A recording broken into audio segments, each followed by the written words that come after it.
الحمد لله رب العالمين وبه نستعين والصلاة والسلام على نبينا محمد وعلى آله وصحبه ومن تبعهم بإحسان إلى يوم الدين أما بعد.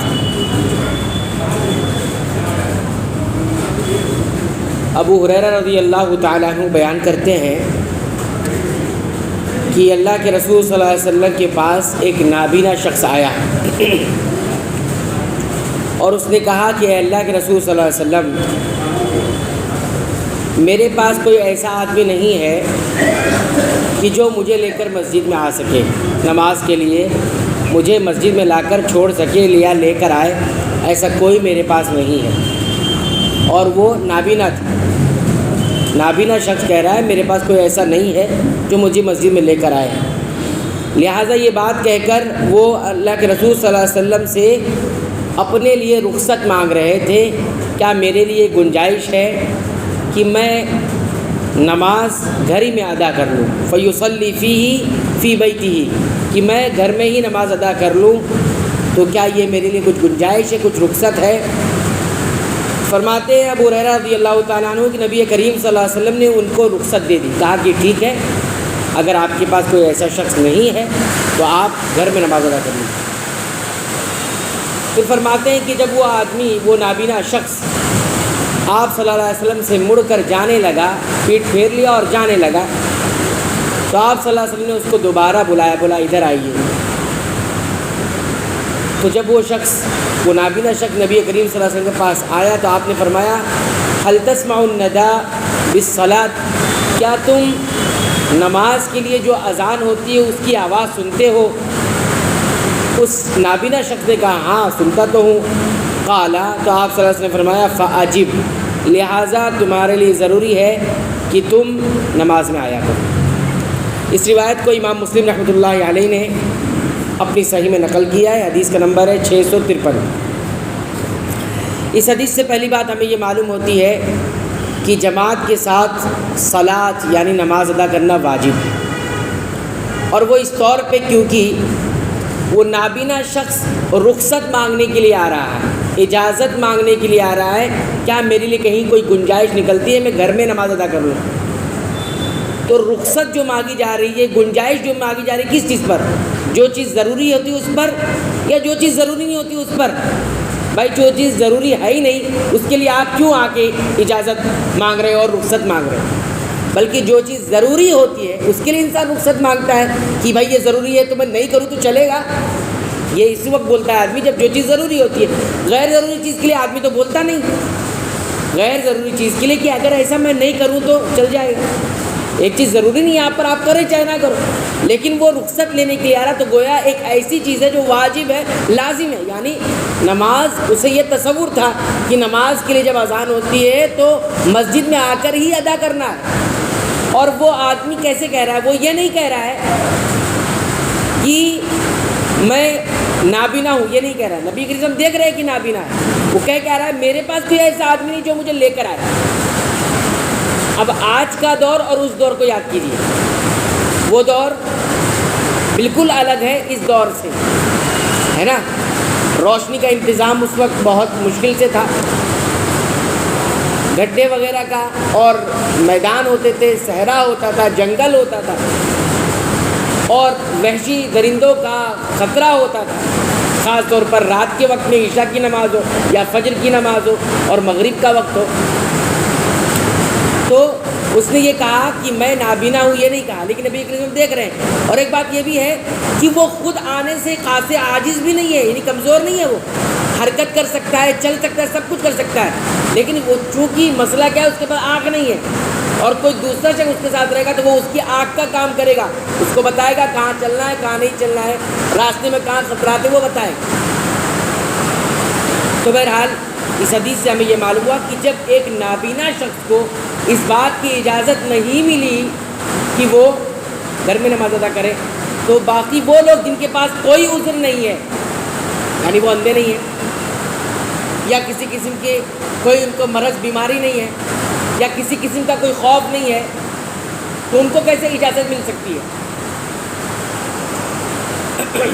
لیکن اس کا ہرگز یہ مطلب نہیں کوئی اجازت نہیں ملی تو مانا یہ تھا کہ ان کو نہیں اجازت ملی.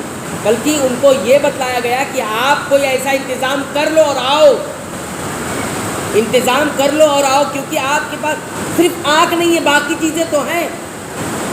آپ کو ایک صرف آدمی کا انتظام کرنا ہے، کبھی نہیں ہے تو ایک الگ مسئلہ ہے، لیکن آپ کو انتظام کرنا ہوگا اور آنا ہوگا، ہے نا، ورنہ آپ ہاتھ سے پیر سے بالکل تندرست ہو۔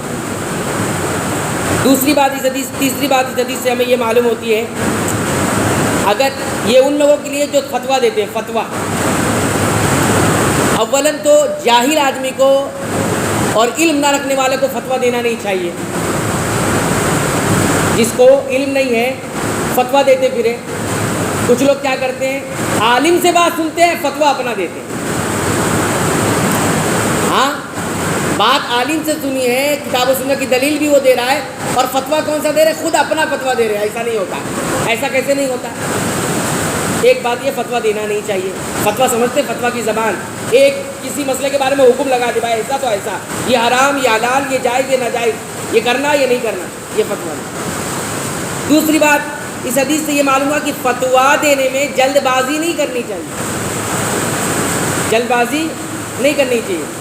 بس کسی کا کوئی مسئلہ دیکھا، حکم لگا دیا، کسی کے بارے میں کچھ دیکھا، بتا دیا ایسا نہیں ایسا، اس کے بارے میں ایسا دیکھا، بول دیا، فٹ سے۔ غور کرنا چاہیے۔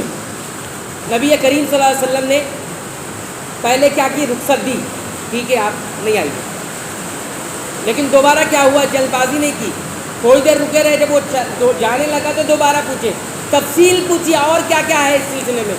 اذان کی آواز سنتے ہو؟ ہاں سنتے۔ فتویٰ بدل گیا، فتویٰ کیا ہوا؟ بدل گیا۔ اب مسئلے کو آپ جانتے نہیں، مسئلے کے کوئی جز اور کوئی باریکی سے آپ سمجھتے نہیں اور فتویٰ دے رہے نہیں۔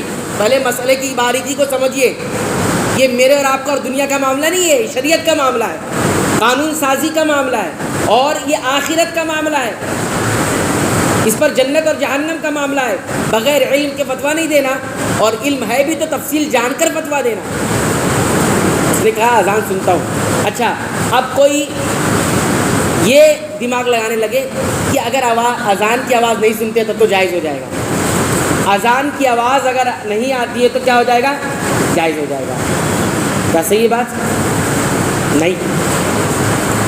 اس دور میں چونکہ یہی طریقہ رائج تھا، فضا بالکل صاف ہوتی، ماحول پر بالکل سکون طاری ہوتا تھا، اور اس اذان کی آوازیں آتی تھی لوگوں کو، اور نہیں آتی تھی تو لوگ تھے بتانے والے، جن کو آ گئی تھی وہ کیا کرتے تھے؟ جا کر بتاتے تھے کہ اذان ہو چکی ہے، چلیے نماز پڑھیں۔ تو وہ تمام طریقے جس کے ذریعے سے آپ تک نماز کے وقت کے ہونے کا پتہ چل جائے، پھر آپ پر یہ اسی حکم میں آتا ہے، ندا کے سننے کے حکم میں آتا ہے۔ نہیں کوئی کہے اذان سننے کی بات ہوئی ہے نا، هل تسمع النداء بالصلاة، صلاۃ کی جو ندا ہے یعنی اذان، تو صلاۃ کی ندا صرف اذان سے نہیں ہوتی، اصل تو اذان سے ہے، لیکن آج کے اس دور میں اگر آپ کو پتہ ہی نہیں چلتا ہے تو ایک الگ مسئلہ ہے، بالکل ہی نہیں معلوم ہو رہا ہے، الگ مسئلہ ہے۔ لیکن آج کے اس دور میں آپ کو نمازوں کے وقت کا علم ہو چکا ہے، جماعت تک کا وقت معلوم ہوتا ہے، اذان کے وقت تک کا معلوم ہوتا ہے، اتنا بھی معلوم پڑ جاتا ہے کہ جب نماز کا وقت کب سے شروع ہو رہا ہے یہ بھی معلوم ہو جاتا ہے نا، اللہ نے یہ سہولت رکھ دی ہے۔ بہرحال تو یہ بتایا جا رہا ہے کہ آپ کو علم ہو جائے کہ نماز کا وقت ہو چکا ہے، اذان ہو چکی ہے، تو آپ کے لیے واجب ہو جائے گا مسجد میں چل کر آنا۔ یہ مسئلہ جو تھا اس حدیث سے معلوم ہوا۔ اللہ تعالیٰ سے دعا کرتے رب العالمین تو ہمیں با جماعت مسجد میں آ کر صلاۃ ادا کرنے کی توفیق عطا فرمائے۔ آمین۔